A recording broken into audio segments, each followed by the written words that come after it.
What's up, guys? Hope you're all doing well today. I wanted to talk to you today a little bit about strength training and distance runners and why I believe distance runners should participate in a strength program. I believe strength training can not only boost performance, speed for a runner, but also increase the longevity that a runner is able to run, which is going to give them a better chance to get better at the sport as well. Big things coming from a strength conditioning field and putting towards distance runners. Variables I would strongly encourage looking at would be frequency. I would make pretty low. You don't need to do this strength training a ton to get the benefits from it for a distance runner, and you can certainly do it concurrently with your running program. And if you have an off season, that might be a time where you look at increasing the frequency for a period of time. Volume I would keep relatively low as well. Big thing here with distance runners, I would say you don't want to build that much lean muscle mass unless for some reason your posterior chain, your glutes are completely deteriorated from years with running without it doing any strength training. Then you might be looking at something, or a body composition type situation, you might be looking at gaining a little bit of lean muscle mass.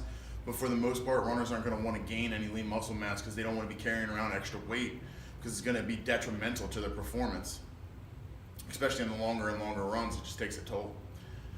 So leaving the variable of intensity, I would encourage runners to strength train with a high level of intensity, right?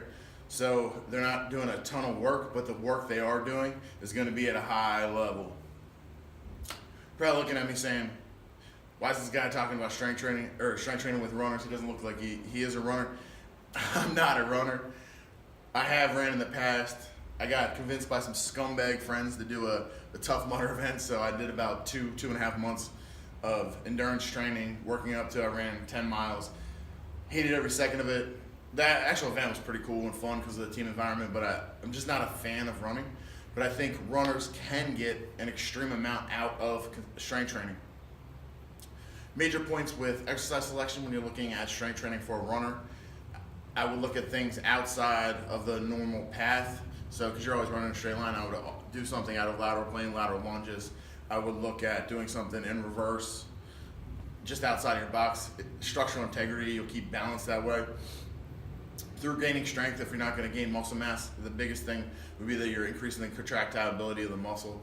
I would also encourage runners to do a lot of rowing so they don't suffer from thoracic flexion, folded forward, and your posture doesn't deteriorate. If you're losing your posture, you're probably not going to be able to run very long.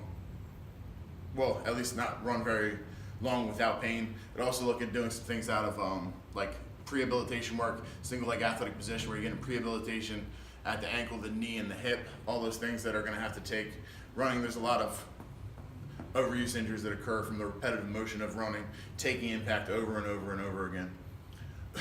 So basically, I think I train right now a few endurance athletes, but a few runners for sure. I think that they have, gotten a lot out of running, and I feel like they can have a much longer career. So it's very beneficial to put some time into strength and conditioning, even if you're a person that's really on that aerobic side of the exercise scheme, all right, guys? So strength train, program wisely. Let's get everybody amped up, get this thing out. Peace!